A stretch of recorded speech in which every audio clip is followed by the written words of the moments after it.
The moment I knew my son no longer deserved his father's legacy wasn't when Richard drew his final breath after a brutal 8-month battle with cancer. It wasn't during the 45 years of marriage when Richard built his shipping empire from nothing, while Thomas enjoyed the fruits without understanding the sacrifice. No, it was when I stood alone beside my husband's mahogany casket, rain pelting the cemetery's green canopy, and stared at the empty chair where our only son should have been. "He said he'd try to make it back for the burial, Mrs. Mitchell," whispered Jennifer, Richard's executive assistant of 20 years, her eyes red-rimmed as she squeezed my hand. Something about Victoria's birthday celebration running long. A birthday celebration. While his father, the man who had given him everything, was being lowered into the cold Chicago earth. I nodded, my face a mask of dignity despite the hurricane of rage building inside me. The funeral director glanced at me questioningly, clearly wondering if we should wait. The other mourners, hundreds of Richard's employees, business associates, and friends, shifted uncomfortably, witnessing the final insult from a son to his father. "Begin," I said, my voice steady despite the tremor in my heart. As the pastor spoke words that blurred in my grief, my mind drifted to the conversation Richard and I had shared just weeks before his death, his once powerful frame diminished by disease, but his eyes still sharp with the intelligence that had built Mitchell Shipping into a billion-dollar enterprise. "He's not ready for it, Ellie," Richard had said, his voice raspy from the tubes they'd only recently removed. "Maybe he never will be." "He's 42 years old," I'd argued, more out of habit than conviction. I'd been defending Thomas to his father for decades, a maternal instinct I couldn't seem to outgrow. "He'll step up when the time comes." Richard's laugh had dissolved into a coughing fit. When he recovered, he'd reached for the folder his lawyer had left. "That's why I've made provisions. The final choice will be yours, Eleanor. You'll know what to do when the time comes." Now, watching the casket descend without Thomas there to say goodbye, I finally understood what Richard had meant. I finally knew what I had to do. The reception at our Lakeshore Drive penthouse was a somber affair, business associates sharing stories of Richard's brilliance and generosity. I moved among them like a ghost, accepting condolences with practiced grace while checking my phone. No messages from Thomas. At 6:27 p.m., 4 hours after the funeral ended, the elevator chimed. Thomas strode in, his designer suit immaculate, Victoria clinging to his arm in a dress entirely too festive for the occasion. Neither looked appropriately grief-stricken. "Mother," Thomas said, kissing my cheek with cool efficiency. "Sorry we couldn't stay longer at the service. Victoria's party had been planned for months. You understand." I looked at my son, Richard's golden boy with his father's strong jaw, but none of his character, and saw him clearly for perhaps the first time. "The reading of the will is tomorrow at 10 a.m., I said, my voice devoid of the warmth I'd always reserved for him. "Richard's attorney insists all beneficiaries be present." "About that," Thomas said, lowering his voice conspiratorially. "Victoria and I were hoping to fly to Aspen tonight. Can't we just handle the formalities next week?" Behind him, Jennifer gasped softly. Several of Richard's oldest friends turned away, unable to witness such callousness. "No, Thomas, we cannot." Ice had replaced the blood in my veins. "Be there, or the consequences will be significant." A flicker of uncertainty crossed his face. He'd never heard that tone from his doting mother before. "Fine, we'll reschedule our flight." As they turned to leave, not bothering to speak with any of the mourners who had actually stayed to honor Richard, I caught Victoria eyeing the antique vase collection Richard had spent decades curating, mentally calculating its worth, no doubt. Later that night, alone in the bedroom I'd shared with Richard for over 4 decades, I opened the safe hidden behind his portrait. Inside was the envelope he'd instructed me to read after the funeral. My hands trembled as I broke the seal. "My dearest Eleanor," his letter began, "if you're reading this, 2 things have happened. I've left this world, and Thomas has finally shown you who he truly is. I've never wanted to break your heart by saying this, but our son is not the man we raised him to be." Tears blurred my vision as I read Richard's final instructions, the provision in the will, the choice he had left to me, the power to ensure Thomas would never profit from the father he couldn't be bothered to bury. "You'll make the right decision," Richard's letter concluded. "You always do." As dawn broke over Lake Michigan, bathing our bedroom in golden light, I made my choice. Thomas would learn tomorrow that actions and absences have consequences. I whispered to the empty room, to the husband no longer beside me. If you're watching this story unfold, please subscribe to see what happens when my son learns the truth. Some lessons come at a price he never expected to pay. The lawyer's office awaited, and so did justice. The mahogany-paneled conference room of Harrington & Associates fell silent as Walter Harrington, Richard's attorney and friend of 30 years, adjusted his reading glasses. 10 people sat around the massive table. Myself, Thomas and Victoria, Richard's sister Margaret, our granddaughter Charlotte, Thomas's daughter from his first marriage, 2 company executives, Richard's charitable foundation director and Walter's legal associate. Thomas checked his watch repeatedly, making no effort to hide his impatience. Victoria scrolled through her phone under the table, her manicured nails clicking against the screen. Beside them sat Charlotte, their 22-year-old daughter, eyes red from genuine grief. Unlike her father, she had visited Richard regularly during his illness, reading to him when his eyes grew too weak to manage his beloved historical biographies. "Before we begin," Walter said, his voice grave, "I want to express my deepest condolences, Eleanor. Richard was not just my client, but my dear friend." I nodded, clutching the handkerchief Richard had given me on our 40th anniversary. "Thank you, Walter. Please proceed." Walter opened the thick document before him. This last will and testament of Richard James Mitchell, being of sound mind and body at the time of its creation 6 months ago, represents his final wishes for the distribution of his estate, valued at approximately $1.2 billion. Victoria's head snapped up from her phone. Thomas straightened in his chair. "I'll summarize the standard provisions," Walter continued.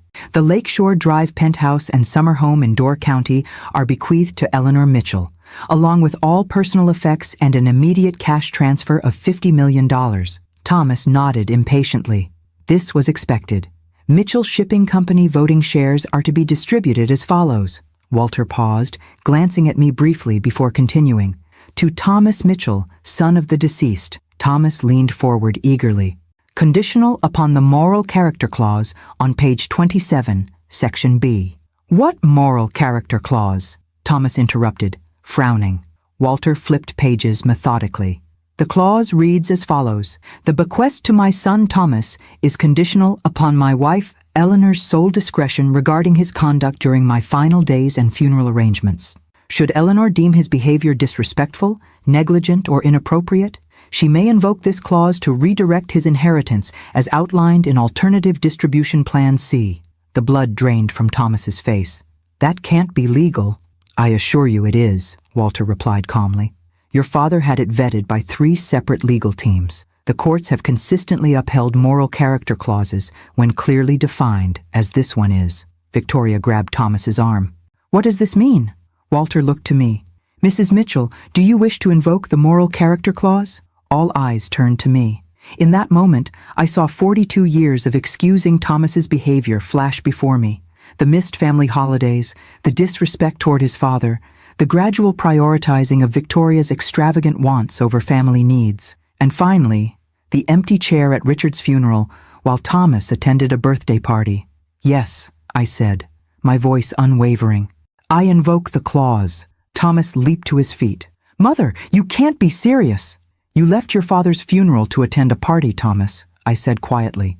You couldn't spare one day to properly say goodbye to the man who gave you everything. It was Victoria's 40th birthday celebration. We had guests flying in from Europe. It cost a fortune. His voice rose with each excuse. And that was more important than burying your father? Charlotte covered her mouth, stifling a sob at her father's callousness. Walter cleared his throat. In the event the clause is invoked, Alternative Distribution Plan C directs that Thomas Mitchell's inheritance be redistributed as follows. 30% to the Richard Mitchell Foundation for Educational Opportunity, 30% to Charlotte Mitchell, 30% to Mitchell Shipping Employee Pension Enhancement, and 10% to Eleanor Mitchell to distribute at her discretion. Victoria's face contorted with rage. You planned this. This is elder manipulation. The only manipulation, Walter interjected firmly, was Richard's careful legal planning to protect his legacy from precisely this attitude.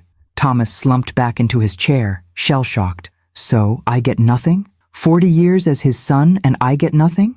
You received everything a son could want, I replied, my heart breaking despite my resolve.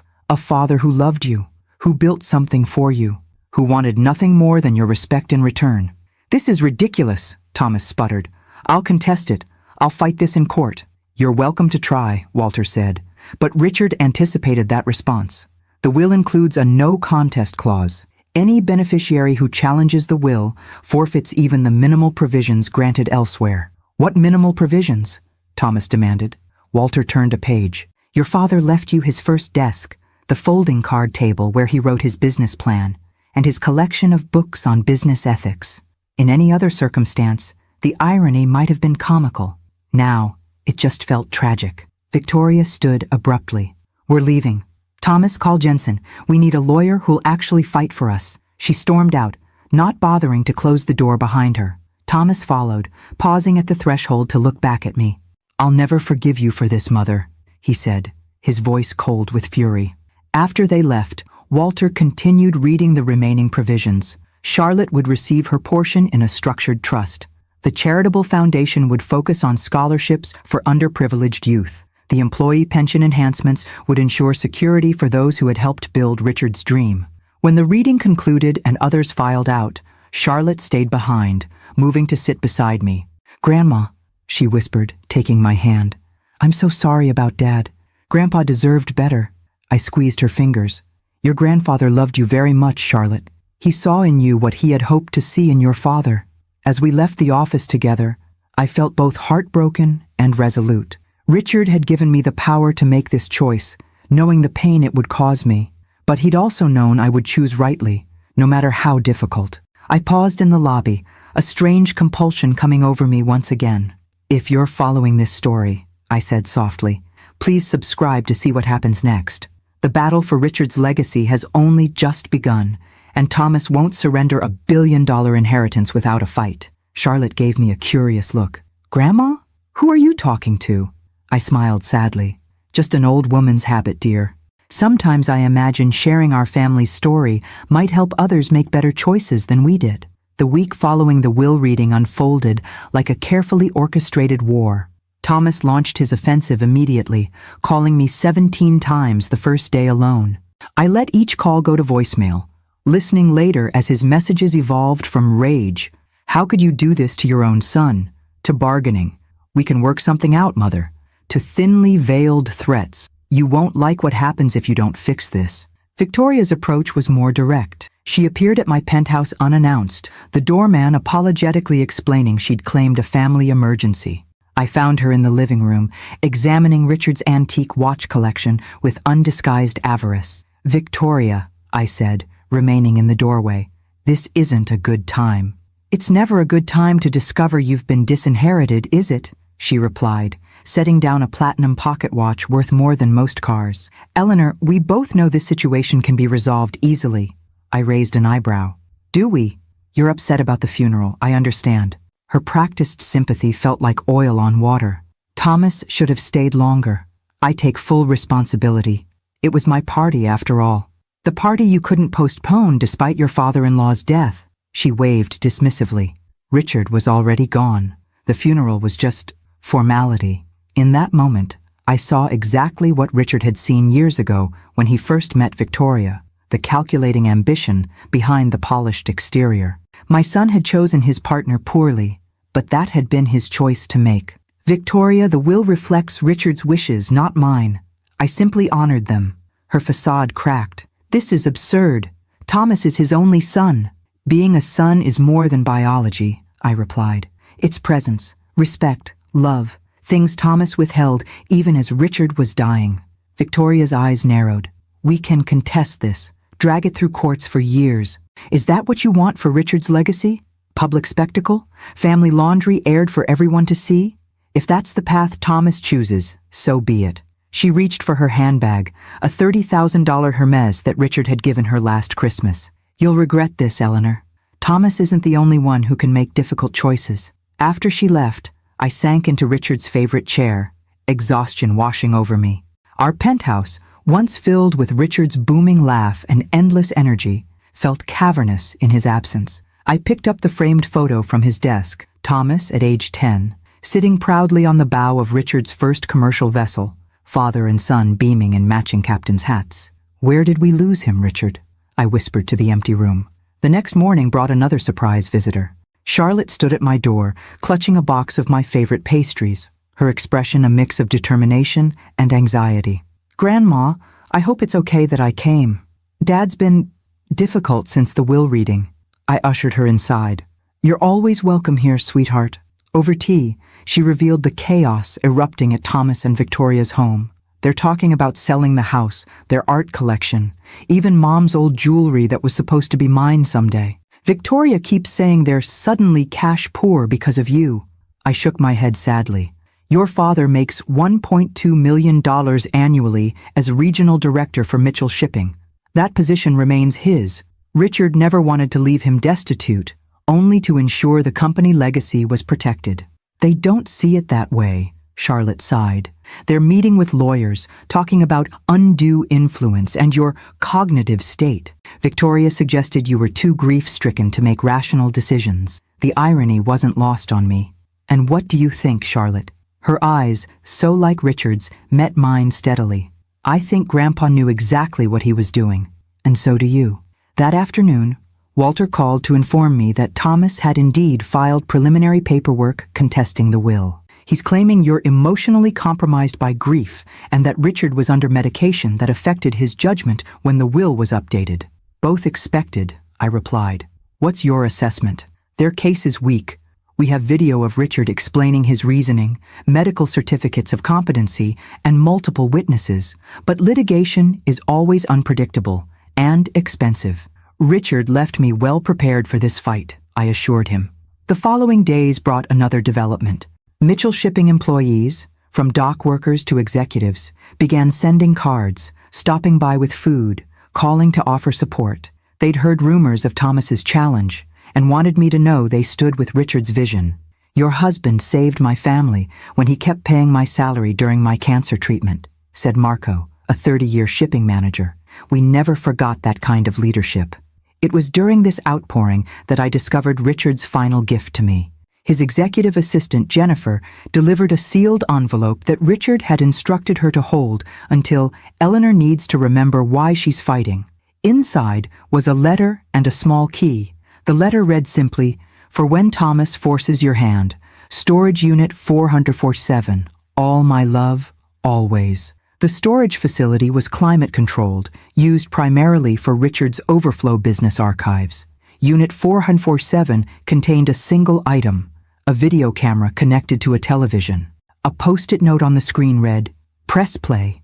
Richard's face filled the screen, healthy and strong, recorded before his diagnosis. "Hello, my darling Eleanor," he began. "If you're watching this, then Thomas has chosen his path, and you've honored my wishes despite the pain it's causing you." Tears streamed down my face as Richard outlined evidence he'd been gathering for years. Documentation of Thomas's mismanagement of company resources, his absence from critical meetings, reports from concerned executives, a complete case file supporting the difficult decision we'd made. "I couldn't bear to show you this while I lived," Richard continued. "You always wanted to see the best in our son. But I needed to protect what we built, not just for wealth, but for the thousands of families who depend on Mitchell Shipping doing business the right way." As the video ended, Richard looked directly into the camera. "Stay strong, my love. Remember that sometimes the kindest thing we can do for our children is to hold them accountable, even when it breaks our hearts." I left the storage unit with renewed resolve, Richard's wisdom fortifying me for the battle ahead. That evening, as I looked out over the Chicago skyline from our, now my, penthouse, I felt a familiar compulsion. "If you've been following this difficult journey," I said to the twinkling city lights, "please subscribe and share this story. Sometimes the hardest decisions we make for those we love are the ones they fight against the most." The legal papers arrived on a Tuesday morning, delivered by a stern-faced courier who couldn't meet my eyes. 56 pages of allegations, my deteriorating mental state, Richard's medication-induced confusion, and the most painful, claims that I had manipulated my dying husband against our only son out of jealousy over Thomas's relationship with Victoria. I set the documents on Richard's desk, now mine, and called Walter immediately. "They've gone nuclear," he said after I described the filing. "This isn't just contesting the will anymore. They're attacking your capacity, your character, and your marriage, all to avoid admitting Thomas couldn't spare one day to properly bury his father," I replied, surprising myself with my steady voice. "Eleanor, you should know. They've requested Richard's medical records, your phone records, and they're seeking depositions from household staff. They're looking for anything to suggest you influenced Richard unduly during his illness." A cold anger settled in my chest. Let them look. Richard and I made this decision together, with clear minds and broken hearts. That afternoon, the first reporter called. Somehow, news of the Mitchell family dispute had leaked. By evening, 3 different Chicago business publications had reached out for comment. Mitchell Shipping, Air Battle's widow over billion-dollar estate, read one headline already circulating online. Charlotte called, distressed. "Dad gave an interview, Grandma. He's telling people you've had episodes since Grandpa got sick, that you've been confused, vindictive. Are you surprised?" I asked gently. I knew he was desperate, but this, her voice cracked, "he's dragging your name through mud for money. Money he doesn't even need. It was never about need with your father, Charlotte. It was about what he felt entitled to." The next morning, Jennifer arrived at the penthouse with a thick folder. "Mrs. Mitchell, I thought you should see this. The communications team prepared it after the news broke. Inside was a comprehensive media strategy to defend both Richard's decision and my enforcement of it. Press statements emphasizing Richard's sound mind. Testimonials from executives about Thomas's absenteeism, carefully curated photos showing Thomas missing from important company events while vacationing in exotic locations. "Richard authorized this?" I asked, stunned by the thoroughness. Jennifer nodded. "6 months ago. He said, 'If Thomas forces a public fight, we'll be ready to defend Eleanor's honor with the truth.' Even from beyond, Richard was protecting me. I touched the wedding band I still wore, feeling his presence. Let's hold off, I decided. We'll respond if needed, but I won't fire the first shot against my own son in public. Jennifer seemed relieved. That's what Mr. Mitchell predicted you'd say. There's something else. She pulled a sealed envelope from her bag. He asked me to give you this if Thomas went to the press. Inside was a handwritten note and a memory card. Richard's note read, "The nuclear option. Your call, my love. Use only if Thomas leaves no alternative." The memory card contained video footage. Thomas at company events, visibly intoxicated, making inappropriate comments to employees. Thomas arguing viciously with Richard during his illness, accusing him of emotional manipulation for asking him to attend board meetings. Thomas and Victoria mocking Richard's cancer symptoms when they thought no one was listening. I locked the card in the safe, sick at heart. Richard had known it might come to this, but had left the choice to me. The power to destroy our son's reputation with evidence of his own behavior. The lawsuit's first hearing was scheduled for the following week. In preparation, Walter arranged for me to be examined by 3 independent psychological experts to counter Thomas's claims about my mental state. All 3 reports confirm what we know, Walter assured me. You're perfectly competent, exhibiting appropriate grief, but no cognitive impairment. Will it be enough? I asked. Combined with Richard's precautionary videos explaining his decision-making process? It should be. But Thomas has hired Grayson Mills. I recognize the name. Chicago's most aggressive estate litigator, infamous for scorched earth tactics. Prepare for personal attacks in court, Walter warned. They'll try to provoke you, make you appear unstable or vindictive. That night, unable to sleep, I wandered our penthouse, touching Richard's belongings. His reading glasses still on the nightstand, his favorite sweater I couldn't bear to move from the closet. In his study, I found myself opening drawers I'd avoided since his death. In the bottom drawer of his desk was a leather journal I'd never seen before. The first entry was dated 5 years earlier. Thomas missed another board meeting today, Richard had written. 3rd this quarter. Claimed Victoria needed him for some charity gala. The board is noticing. Worse, he's noticing that they notice. Pride wounded, he lashed out, accused me of embarrassing him. When did my son start believing he deserves power without responsibility? I read for hours, tears streaming as Richard chronicled his growing concerns about Thomas, his attempts to mentor him, and eventually, his painful decision to protect the company from his own son's sense of entitlement. The final entry, written 2 weeks before his death, broke my heart. I've failed him, Eleanor. Or perhaps we both did, giving him too much while asking too little.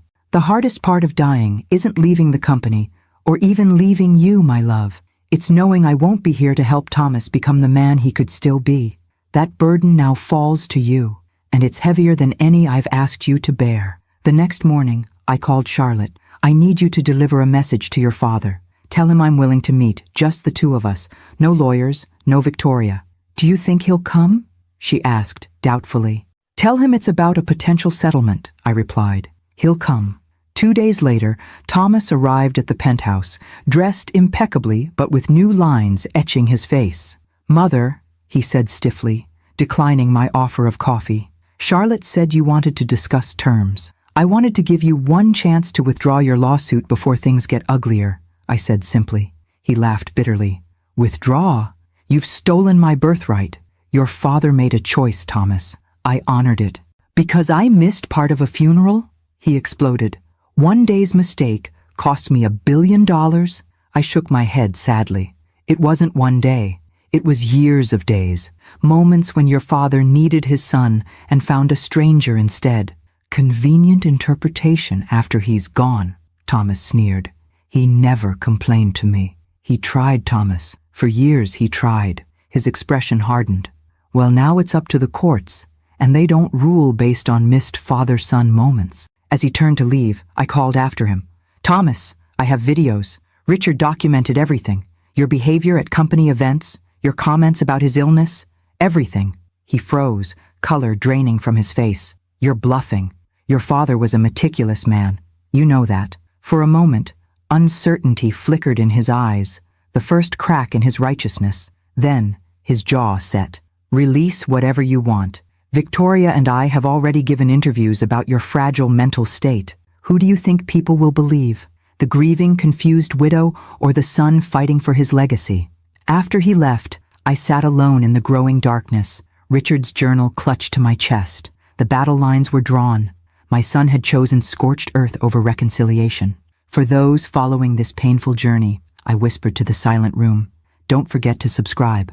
Before this story ends, you'll see how far a son will go to claim what he believes is his, and how firmly a mother must stand to honor her husband's final wish. The courthouse steps swarmed with reporters as Walter helped me from the car.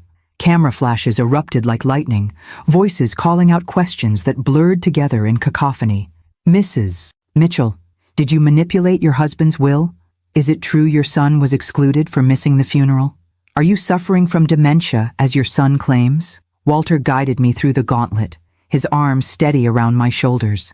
No comments until after the hearing, he repeated firmly.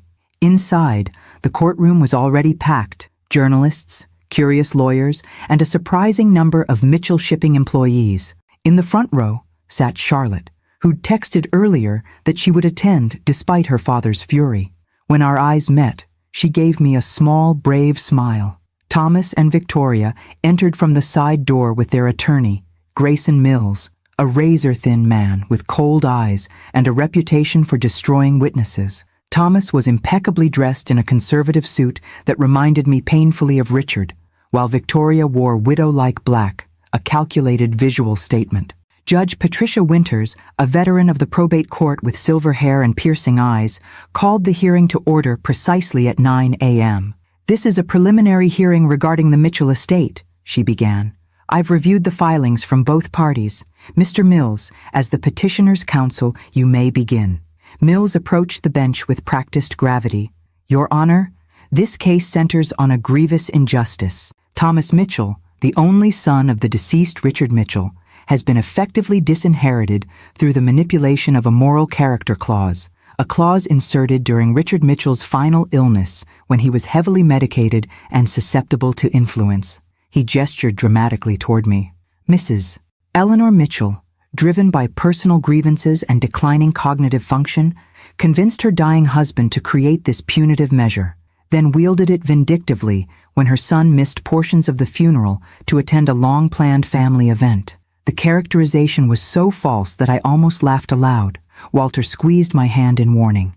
We will demonstrate that Richard Mitchell was not of sound mind when this clause was added, that Mrs.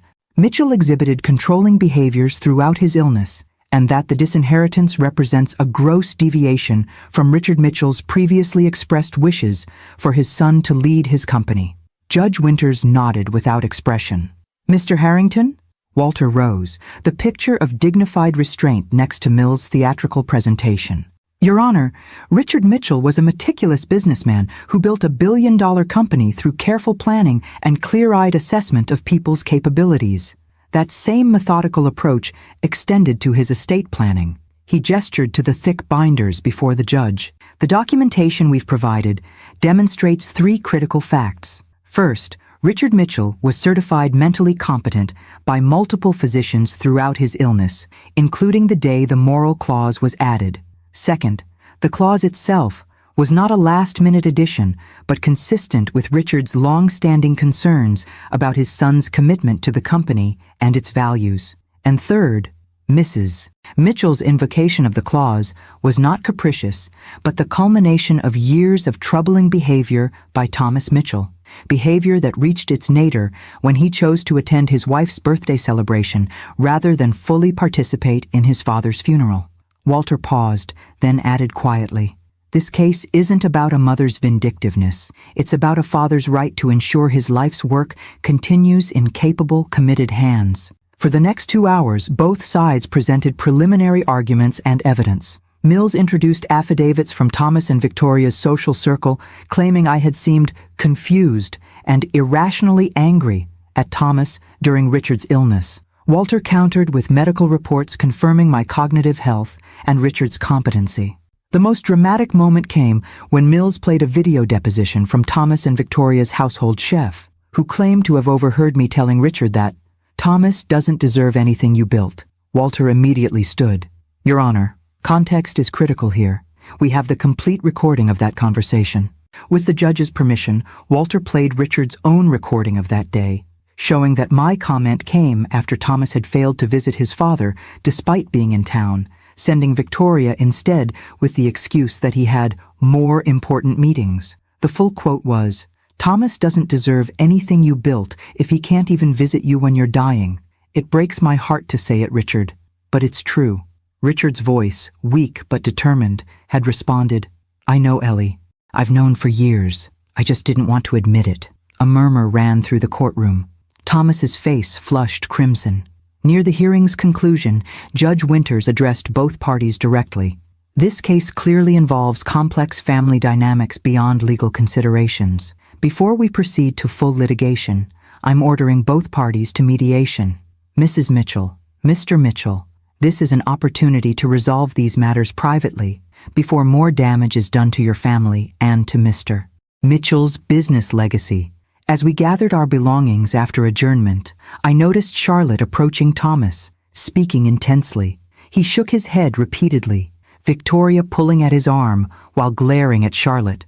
Outside, the media waited like vultures. Thomas and Victoria reached the doors first, Mills guiding them to a microphone stand.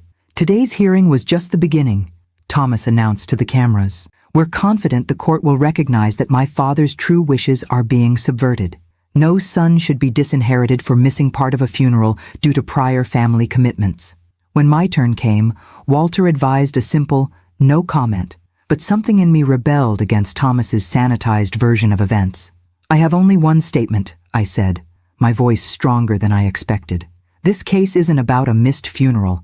It's about honoring Richard Mitchell's carefully considered wishes for the company he built. He loved his son, but he loved the thousands of employees who depend on Mitchell's shipping even more." Back at the penthouse, exhaustion overwhelmed me. The public spectacle had been every bit as draining as Walter had warned. My phone buzzed with a text from Charlotte. "Grandma, can I come over? I need to talk to you about something important." An hour later, Charlotte sat across from me, her young face grave. "Dad's desperate, Grandma. After the hearing, I overheard him and Victoria arguing with Mr. Mills. They're planning to release medical records suggesting Grandpa had episodes of confusion, even though they know it wasn't true." My heart sank. They would damage Richard's reputation posthumously? "Victoria's idea," Charlotte confirmed. "She said, Dead men can't defend their mental state. Dad looked uncomfortable, but didn't object. I closed my eyes briefly. What else, Charlotte? She hesitated. They're also planning to subpoena my mother. Thomas's first wife, Caroline, had remained friendly with Richard and me after the divorce, much to Thomas and Victoria's annoyance. They think Mom will testify that you never liked Victoria and turned Grandpa against her, and by extension, against Dad. After Charlotte left, I stood at the window watching nightfall over Chicago, the city Richard had loved. Tomorrow would bring more battles, more public scrutiny, more damage to the Mitchell name that Richard had worked so hard to make synonymous with integrity. For the first time since this began, I questioned whether I was doing the right thing. Would Richard want his reputation posthumously dissected? Would he want Charlotte caught between her father and grandmother? Would he want the company name dragged through tabloid headlines? As doubt crept in, I found myself speaking again to invisible witnesses of our family's tragedy. If you're still following this painful journey, subscribe to see what happens when protecting a legacy means risking everything else. Sometimes standing firm means standing alone. But is the cost too high? The European shipping contract crisis required immediate attention. By 9 a.m. the next morning, I sat in Richard's former office at Mitchell Shipping headquarters, surrounded by anxious executives. Maersk is threatening to pull $140 million in annual business, explained James Woodson, the acting CEO. Their representative specifically cited leadership uncertainty following the public disputes. They've been with us 20 years, I noted, scanning the contract details. This isn't just about headlines. No, James agreed grimly. Thomas contacted them directly last week, apparently claiming he would soon resume control and wanted to renegotiate terms.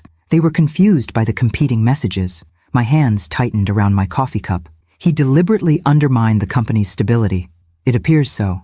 After 2 hours of emergency strategy, we salvaged the relationship through a video call where I personally reassured Maersk's leadership about the company's stability. Their relief was palpable when I confirmed that the succession plan Richard had established, promoting from within rather than installing Thomas, would be honored. As the executives filed out, James lingered. Mrs. Mitchell, there's something else you should know. Several senior staff have received aggressive job inquiries from Victoria. She's trying to identify who might be sympathetic to Thomas's position. She's looking for inside information, I realized. Or worse, trying to poach talent if they lose the case. Yes, and Thomas has been accessing sensitive files. As regional director, he still has high-level clearances. I made an immediate decision. Restrict his access. If he asks why, refer him to legal. That's a significant step, James cautioned. He is still an employee. An employee actively working against company interests, I countered. Richard would have done the same. By afternoon, the predictable explosion occurred.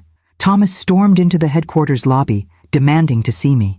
Security called upstairs, and I instructed them to escort him to Richard's office. He burst in, face flushed with rage. You've locked me out of my own company's systems? Your father's company, I corrected calmly. The one you're currently trying to damage through litigation and unauthorized contact with our partners. I built relationships with those partners for years. Relationships you're now leveraging to create instability. That stops today. Thomas paced, running his hands through his hair, a gesture so like Richard's that my heart constricted despite everything. This is absurd. I'm fighting for what's rightfully mine. No, Thomas, you're fighting for what you believe you're entitled to. There's a difference. He stopped pacing, his voice dropping dangerously. You know what Victoria says? She says you've always been jealous of me, that you resented how Dad groomed me to take over. The accusation was so ludicrous I almost laughed. Is that what she tells you? Thomas, your father and I spent 20 years trying to interest you in the actual business beyond the corner office and expense account. You showed up for the glamour and disappeared for the work. That's not true, he protested, but his eyes slid away from mine. It is true. Richard documented everything. The missed meetings, the botched negotiations you didn't prepare for, the employees whose names you never bothered to learn after a decade. Thomas slammed his hand on the desk. Stop talking about me like I was some disappointment. Dad was proud of me. He loved you desperately, I said quietly. That's different from pride. Something flickered in Thomas's eyes. Doubt, perhaps, or a moment of painful clarity. Listen to me, Thomas. The The company is already suffering from your actions, contracts in jeopardy, employees distracted, stock value fluctuating. Is that really what you want? To damage what your father built just to claim ownership of its ruins? I want what's mine, he repeated, but with less conviction. Even if getting it destroys everything else, your reputation, the company's stability? I paused, watching him carefully. Your marriage? His head snapped up. What about my marriage? Do you really believe Victoria would stay if there's no inheritance coming? No social status as Mitchell Shipping's heir apparent? That's a disgusting insinuation, he snarled. But again, his eyes betrayed uncertainty. Is it? Tell me. Where is she now, Thomas? Meeting with the lawyers? Planning the next attack? When was the last time she asked how you're feeling about losing your father? His face crumpled momentarily, before hardening again. You don't know anything about my marriage. I know that before Victoria, you visited your father every Sunday. I know you once valued family traditions like Richard's birthday fishing trips. All that changed when she decided those things weren't worth your time. That's not fair. And I know she was complaining about visiting your dying father in the hospital, calling it putting in her time until the payoff. Charlotte overheard her. Thomas went completely still. Charlotte? She's lying. When has Charlotte ever lied to you? Even when you missed her birthdays, her graduation, she never made up stories about you. She's always loved you too much for that. For a moment, Thomas looked lost, the confident, angry man replaced by a confused son trying to reconcile uncomfortable truths. Then his phone buzzed. He glanced at it, and his expression shut down. Victoria needs me at the lawyer's office, he said stiffly. This conversation is over. As he reached the door, I called after him. Thomas, whatever you decide about the lawsuit, know this. Richard's greatest regret wasn't disinheriting you. It was failing to help you become the man he knew you could be. He paused without turning, his shoulders tense. Then he walked out without another word. That evening, Charlotte called in tears. Dad came to my apartment. He asked if what you said was true, about Victoria's phone call. I told him everything. He just sat there, then left, without saying anything. I'm worried about him, Grandma. You did the right thing, sweetheart, I assured her, though my own concern was growing. Sometimes the truth hurts before it heals. Later, I received a text from Thomas himself, the first direct communication he'd initiated since the will reading. We need to talk, not about the lawsuit, about Dad. Tomorrow? I responded simply, come for breakfast. 8 a.m. Sleep eluded me that night. I wandered the penthouse, eventually finding myself in Richard's closet, running my fingers over his suits, inhaling the fading scent of his aftershave. In the pocket of his favorite jacket, I found a small notebook I'd never seen, different from his business journal. The first page read simply, Things I Wish for Thomas. What followed were not material bequests, but hopes, that he finds purpose beyond wealth, that he values relationships over status, that he discovers the satisfaction of building something meaningful, that he becomes a father who shows up for Charlotte. By the final pages, Richard's handwriting had grown shakier, written during his illness, that he understands someday why I made this choice, that he forgives both Eleanor and me, that he discovers it's never too late to become the person you were meant to be. Tears streamed down my face as I clutched this hidden testament to Richard's enduring hope for our son. Even as he'd made the painful decision to redirect Thomas's inheritance, he'd never stopped believing in his potential for growth. Oh, Richard, I whispered into the empty room, what would you have me do now? As dawn broke over Lake Michigan, I carefully placed the notebook on the breakfast table where Thomas would sit. Whatever happened next, he needed to hear his father's voice, not through lawyers or legal documents, but heart to heart, even across the divide of death. For those still following this painful journey, I said softly to the golden morning light, make sure you're subscribed to see the final chapter. Tomorrow may bring either reconciliation or permanent rupture, but whatever comes, we'll face it with the courage Richard always valued above all else. Thomas arrived precisely at 8, alone and visibly exhausted. Dark circles shadowed his eyes, and his usually immaculate appearance showed signs of neglect, his shirt slightly wrinkled, his hair uncombed. He looked older than his 42 years, grief and stress having etched new lines around his mouth. You came, I said simply, opening the door wider. I said I would. His voice lacked its recent hostility, replaced by a weary flatness that concerned me more. I led him to the kitchen where I'd prepared Richard's traditional weekend breakfast, scrambled eggs with herbs, sourdough toast, and strong black coffee. For decades, this had been our family ritual, until Victoria had deemed it boring and introduced Thomas to champagne brunches at upscale hotels instead. Thomas stared at the familiar spread. You remembered. Some traditions matter enough to preserve. We sat across from each other, the morning sun streaming through windows that showcased Chicago awakening below us. For several minutes, we ate in silence, the weight of unspoken words hanging between us. Finally, Thomas set down his fork. Victoria's gone. Though I'd suspected this might happen, hearing the confirmation brought no satisfaction. I'm sorry. A bitter laugh escaped him. Are you? You practically predicted it. Being right about something painful doesn't make it less painful to witness, I replied. What happened? Thomas stared into his coffee. After our conversation yesterday, I confronted her about what Charlotte overheard. She denied it at first, then got angry that I would question her loyalty. He shook his head. We argued. Things were said. I asked her directly if she would stay if there was no inheritance coming, no prestigious position at Mitchell Shipping. And?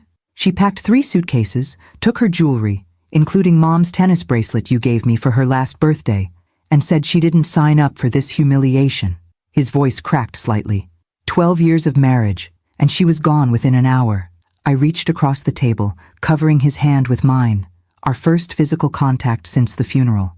He didn't pull away. I'm truly sorry, Thomas. Despite everything, I never wanted this pain for you. He nodded, then noticed Richard's small notebook beside his plate. What's this? Something of your father's I found last night. I think he would want you to have it. Thomas opened it hesitantly, his expression changing as he read the first page. For the next 20 minutes, he sat in complete silence, turning pages slowly, occasionally wiping at his eyes. When he finally looked up, something had shifted in his face, the defensive anger replaced by raw grief. He never told me any of this, Thomas whispered. Would you have listened? I asked gently. He closed the notebook carefully. No, probably not. After a long pause, he added, I didn't know him at all, did I? You knew the father who loved you unconditionally. You didn't know the man who built something extraordinary through sacrifice and integrity. I poured more coffee for both of us. He wanted you to know both. Thomas stared out at the city skyline, Richard's beloved Chicago, where he'd started with one leased dock and a second-hand tugboat. I remember when I was 10, he said suddenly. Dad took me to the original dock where he started. It was still operational then, just a tiny fraction of the company. He introduced me to every worker by name, knew their kids' names too. They all respected him so much. His voice grew distant with memory. I told him I wanted to be just like him when I grew up. You still can be, I said quietly. Not in running his company. That opportunity has passed. But in understanding what actually made him remarkable, which was his belief that success meant nothing without integrity, that wealth was a responsibility, not just a privilege, that showing up for people who depend on you matters more than any bottom line. Thomas absorbed this in silence, turning Richard's notebook over in his hands. When he finally spoke again, his voice had changed, the entitled air replaced by someone more thoughtful, more vulnerable. I'm dropping the lawsuit. Relief washed through me, but I kept my expression neutral. Why?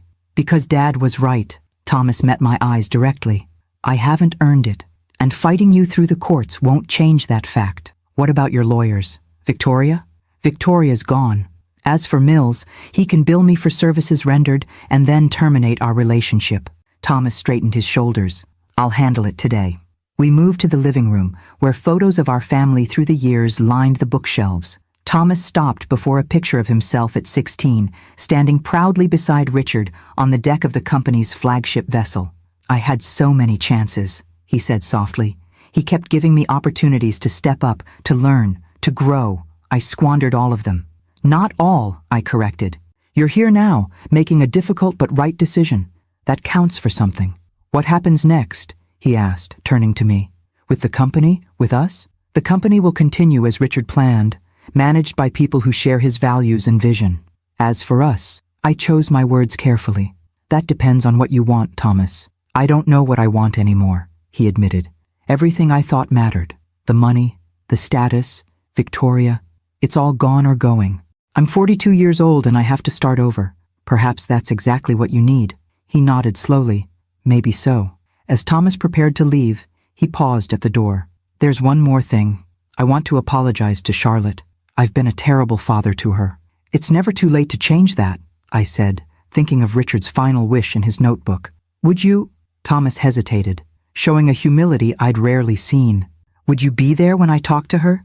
I might need help finding the right words. Of course. After he left, I stood alone in the penthouse that had once vibrated with Richard's energy and vision. For the first time since his death, I felt something beyond grief, a quiet certainty that we had reached a turning point. 1 year later, on the anniversary of Richard's death, 3 figures stood beside his grave in the November sunshine. Thomas, Charlotte, and I placed white roses, Richard's favorite, against the simple granite headstone. He would be proud today, I said, watching Thomas adjust his tie, not the expensive designer brands he once favored, but a modest one suitable for his new position as Community Outreach Director for the Richard Mitchell Foundation. After dropping the lawsuit, Thomas had surprised everyone by asking not for money or position, but for a chance to learn about his father's philanthropic vision. Starting at the bottom, he'd spent months visiting Mitchell Shipping's community initiatives, learning firsthand about the educational programs and economic development projects Richard had quietly funded for decades. Charlotte, now completing her master's degree in environmental science with funding from her grandfather's trust, slipped her arm through her father's. Remember last week at the scholarship ceremony? When that kid from Southside said Grandpa's program was the only reason he could attend college? Your speech was perfect, Dad. Thomas smiled, a genuine expression that reached his eyes in a way his polished corporate smiles never had. I just told them what I've been learning myself. That true legacy isn't about money or buildings. It's about impact on lives. As we walked back toward the cars, Thomas lingered, letting Charlotte go ahead. Mom, he said quietly, I've been thinking about something. The company's educational initiative for employees' children. I'd like to expand it, create a presence in more neighborhoods, especially underserved areas. That sounds exactly like something your father would support, I replied, warmth spreading through my chest at his use of mom rather than the formal mother he'd adopted during the Victoria years. Would you look at the proposal with me next week? Your input would be valuable. I'd be honored. As we reached the cemetery gates, I felt that familiar urge one last time. Looking out at the golden autumn leaves, I spoke to those who had witnessed our journey. If you've followed our story to its conclusion, remember that true inheritance isn't what's written in legal documents. It's the values we live by, the impact we have on others, and the courage to begin again when we've lost our way. Please share this story with someone who needs to hear it, and subscribe for more journeys of healing and redemption. Thomas gave me a curious look. Who are you talking to, Mom? I smiled, linking my arm through his. Just an old woman's habit. Sometimes I like to imagine our story might help others navigate their own difficult paths. Like Dad's journal helped me? Thomas nodded thoughtfully. As we drove away from the cemetery, I glanced in the rearview mirror at Richard's final resting place. The painful choice he'd entrusted to me had ultimately achieved exactly what he'd hoped. Not punishment for our son, but transformation. Thomas wouldn't lead Mitchell Shipping as Richard had once dreamed, but he was finally becoming the man his father had always believed he could be. Some legacies, I realized, are measured not in dollars, but in wisdom finally received, lessons painfully learned, and relationships painstakingly restored. And by that measure, Richard Mitchell's legacy was richer than ever.